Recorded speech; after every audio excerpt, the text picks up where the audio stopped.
Extreme pacing running is cool. Today let's take a look at this pair from ASICS, the Metaspeed Edge Tokyo. First we can see the midsole of this shoe. It clearly uses a dual layer midsole structure. The upper layer is the relatively new FFLP material, while the lower layer uses a midsole material similar in color to the previous model. We tried to bend the forefoot of this shoe and find that its forefoot is quite rigid, but it can bend to some extent. At the metatarsal area of the forefoot it bends particularly well, and the rolling curve of the forefoot is also quite sharp, so this shoe is likely a pair of running shoes with a slight bend during dual rolling, we know.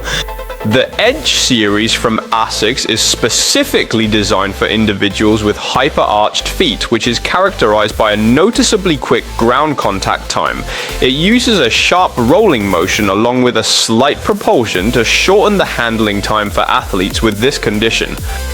The upper of this shoe is also quite interesting. You can see that the entire upper of the shoe is not reinforced with glue. The entire shoe's support relies on the upper material.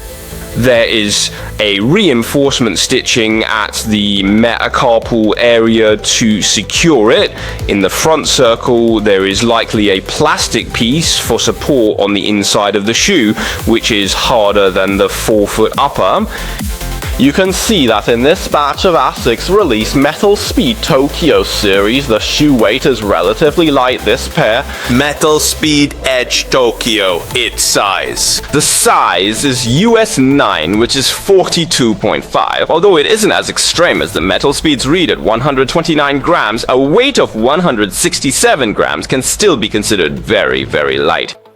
We can see that this shoe's outsole does not use as thin materials as the leather speed read, but instead uses the more traditional ASICS grip, although it is slightly thinner compared to the previous generation. In many places on the tongue of the shoe, it has also been treated for light weighting. We can see that both the heel counter and the support part of the tongue are covered with many small holes, and the material used is relatively light. For instance, the heel padding is very, very restrained.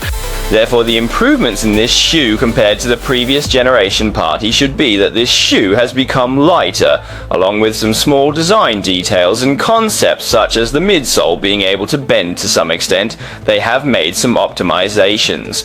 Do you have any other points you'd like to know about this Metaspeed Edge Tokyo? Feel free to discuss with us in the comments section. See you next time.